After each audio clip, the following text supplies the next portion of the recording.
Fire away. Well, Coach, you're in that mode now where you're halfway through fall camp and there's still 2 weeks to go for the first game. Mentally and physically, how challenging is it for the team just to get in that mindset where you're midway through everything? Yeah, I think just it's taxing on their brains, it's taxing on their bodies right now, and so we've installed a ton, and now I think the toughness part comes out where guys be able to push through both physically and mentally, seeing different looks, handling that. Everybody's bodies are sore right now. We understand that, so. But getting in a rhythm has been phenomenal. I think this is the shortest camp I've ever been a part of, where we only had 8 practices before we started school. So a little bit of a disadvantage there. So we got into kind of a hybrid week where we're in a kind of a mock game week, but still getting some good on good work right now. But I think it is nice for these kids to find a rhythm and be able to have a set schedule and really get used to, this is the first time practice has been in the morning here in a really long time, maybe ever. And so, I think getting their bodies adjusted to getting up early, getting their brain going early, and then being able to have the rest of the day to be able to go to school, go to study hall, get their lifts in, all those different things. But it's been really nice to finally get on a regular schedule.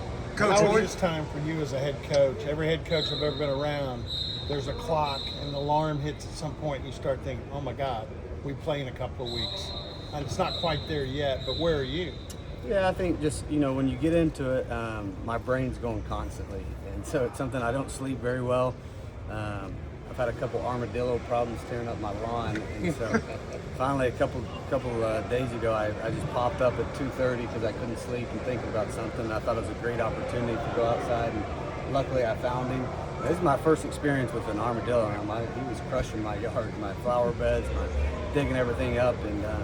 But I got him about 2:30. Had to send a text message to my neighbors. I apologize for the gunshot. I am in the country, so it was illegal. But I did get rid of him just because I don't sleep right now. I think just naturally that clock's going off in your mind. Continue to race on the things we're doing good right now and what we need to continue to build on.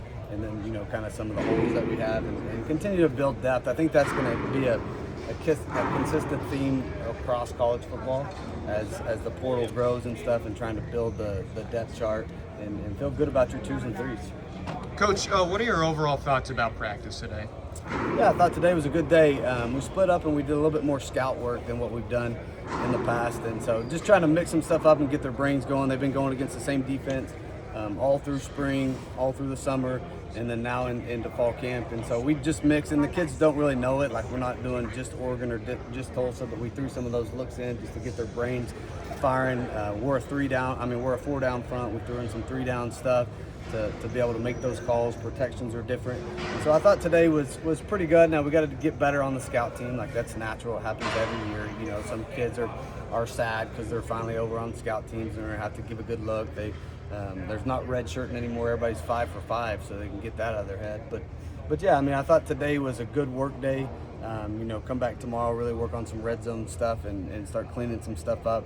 Really one more scrimmage, one more opportunity to really, tackle and show on tape what you can do this next Saturday, and then we'll be into a true mock game week, really preparing for Tulsa that next week. You mentioned morning practices. Is that something you've always done? Yeah, no, as a player, always afternoon, and then Mike Leach is always afternoon. So I guess year 3 or 4 at Texas Tech when we were there, we transitioned to the morning. And then when I was in Incarnate Word, we had to because of class conflicts. And so, we went really early there. I think 5:45 in the morning was when we got everything kicked off. And so it's something that, I think the recovery, there's some science behind it. The recovery's a little bit better. We've gone back and forth whether to practice on Thursday or Friday. I think half of America still practices, with pads on Thursday. The other half does what you call Fast Friday. And so we're going to go Thursday this year, and then just give them Friday completely off.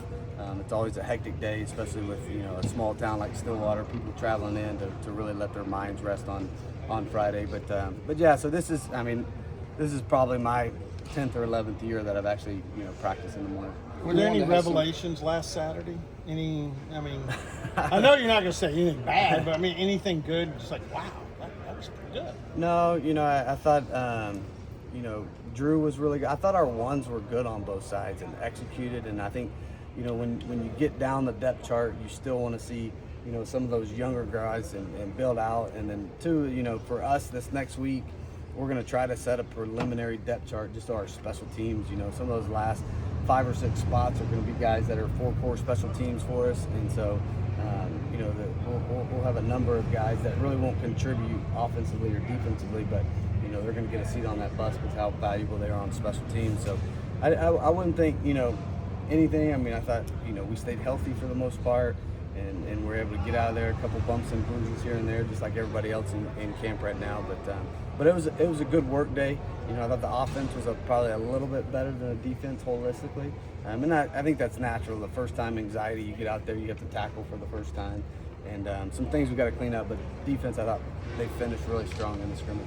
You were wanting to have kind of maybe a number one unit on the offensive line after the first scrimmage. Did you get to that point? We're getting close right now. We're getting close, and so still working, you know, with Braden, not 100% healthy right now. You know, he's a guy that's played a ton of football, so he's one that we'll have to throw into the equation. Now, whether that's guard or tackle, he's played both. But yeah, I mean, I think, you know, Sexton's done a phenomenal job at left tackle. Mercer's for sure the guy at center.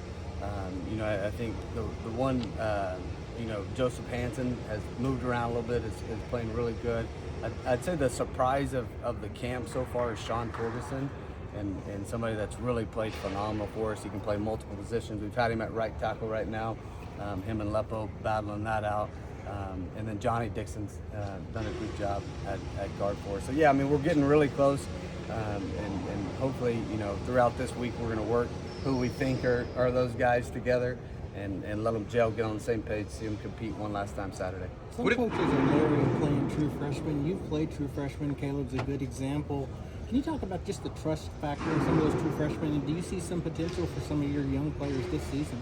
Yeah, I think, you know, Savion Bartholomew's done a good job, you know, and I think that's one of the hardest positions to play early is the defensive line. You know, we have Standard. Davon has done a phenomenal job at receiver. He's kind of worked himself up the depth chart and is getting some good looks right now. You know, I think those will be the two that really step out. I mean, kind of pop in my head right now that have a chance.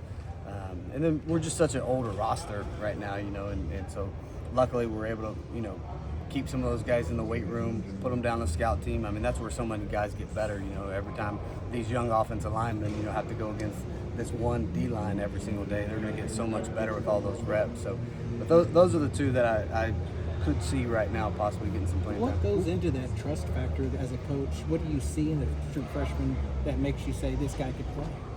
Yeah, I mean, I think, you know, this is my livelihood and how I earn a paycheck and all these coaches here. And so, you know, I think in this day era of college football, you know, especially no more red shirts, like you're going to put your best foot out there and whoever gives you the best chance to win on Saturdays, doesn't matter how old they are. I mean, obviously they're going to have to prove over the course of, you know, the whole entire camp. The scrimmages have been great to see those guys actually be out there live without a coach, without a controlled environment around them. But yeah, and so I think we're going to play whoever gives us the best chance to win. I wanted to ask you about two guys at different positions, Kevion Huddleston and Terrence Lewis. How have you seen those guys develop in the offseason? Yeah, I mean, I think Terrence Lewis has had probably his best little stretch of 8 or 9 practices together that he's had since I've known him. I think, you know, he's always shown flashes. It's been the consistency factor of it. Had a phenomenal touchdown in the scrimmage on I think it was a 2-minute drive, but you know, caught a post and made 3 or 4 guys miss and scored a 60-yard touchdown, which was just really good to see him put it all together. And so the consistency I can continue to see out of him.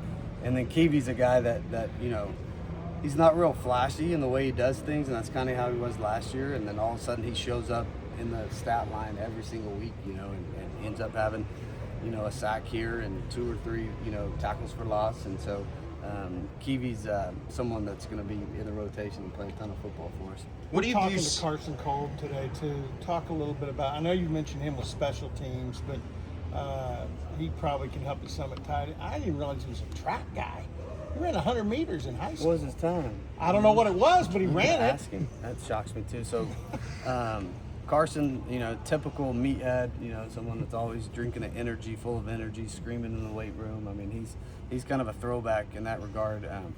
But I would say, you know, if we played a game tomorrow, I mean, there's a good chance he's our starting tight end right now too. And so, someone that's improved so much, has to continue to work on ball skills and just catching it with people around him. But you know, he's someone that thinks fast. He's able to do multiple things out there. He's been really good blocking in the core with some toughness for us, and so he just continues to be a guy that gets noticed around here in every camp. You know, and that's you know, even though he's not a freshman, but somebody that we brought in that we didn't foresee this kid possibly being a starting tight end when we started this thing. So, but he's earned it and continues to move his way up and get more and more reps. How much You guys want similarities? offensive players get them now. They got to go to a lift. How much similarities does he show to Oscar Hammond in the tight end room? Yeah, a little bit different. I think, you know, Oscar is a little bit more of a receiver converted to tight end. Carson is almost a linebacker mentality converted to a tight end. So, you know, I think Oscar's game a little bit more finesse, better route runner, better receiver out there in some one-on-one matchups, and Carson's a little bit better in the core and able to, you know, run an ISO on a linebacker, run split zone, cut off the backside defense game, all those things. Those the two freshmen that you talked about, they were both guys that showed up in summer. Is that getting more and more unique to see a guy show up in summer and be able to compete right away? Like Yeah, I think so. You know, usually they have a better chance if they come in early, right? And I think, you know, I'd add probably Brody, our quarterback, to that. You know, having a chance to play some football this year, he's really grown. But yeah, I think there's so many people that are graduating early. You know, that's kind of the new norm. And so I think just if you looked at a study across the nation, I'd say, you know, the majority of them all came early and gave them a chance to play. But those two are outliers, I guess. Not from an X&O perspective, but maybe a stylistic perspective. What would be the blueprint for beating good teams this year for this team? Oh man, we have a whole keys to victory thing, and I think obviously on offense, like, we can't turn the football over and give people freebies, and that was something that I think when we won the turnover margin, we were so good. Obviously, we got to stop the run on defense. Like, if you can't stop a running football team, you're going to have problems the whole entire day, right? And then two, I think being aggressive on the defensive side and being able to get them in third and you know, advantageous situations for us, or some third and long situations, have been really good. I think naturally possessions have cut down with all the new rules of football, and it's, you know, kind of made everybody slow it down, and you've seen the tempo go away. You've seen really commit to tight ends and running the football. And so, you know, our recipe might be a little bit different as we get into it. You know, week by week, we're going to have to figure out what we're good at and what we can execute at a high level. But, you know, field position for us, you know, creating explosive in the special teams area is something huge for us. We were able to do that and change the field last year a ton. And so, yeah, I mean, I think there's a lot of different variables that go into it, but those are some of them that popped to my head. how do you feel about your defense, your run defense right now? Yeah, I think good. You know, I think you know, when you go against the same guys repetitively for so long, like, that's why I talked about a couple weeks ago, I'm so anxious to finally play somebody just to see where we're at, and really some of the bad too, and some of the problems that we're going to have to fix in the defense, offense, and special teams. But it's been good. It's gotten better. I think people are really understanding the fits. I think, you know, these DNs can set an edge. They're big and strong, and so we've got to continue to grow inside and find, you know, the pieces that play well together inside. But yeah, I mean, holistically, I think, you know, we've really grown and been able to stop the run. Eric, you played a part in finding both Drew and John Mateer. I know they're very different players, but is there a similar process in the ways that maybe those guys stood out as far as under the radar, under recruited guys? No, I don't think so. You know, and I think that's just a good point that all these quarterbacks are different. They have different mentalities. You know, John, same thing. I mean, he's built like a linebacker. He thinks like a linebacker. I think everybody loves playing alongside of him because of the toughness he brings to the team. You know, he's the quarterback's going to lower his shoulder on 3rd and 5 and try to get the extra yard. And then Drew is just such a analytically great processor. I mean, his mind works so fast. He can make all the throws, pure passer. So they're opposite, but I think it goes to show you, I mean, all these guys, you can't put them in a box, right? You find winners that have great traits, that love to lead and do it with passion, and you can get the same result at the end of the day. Thanks, guys.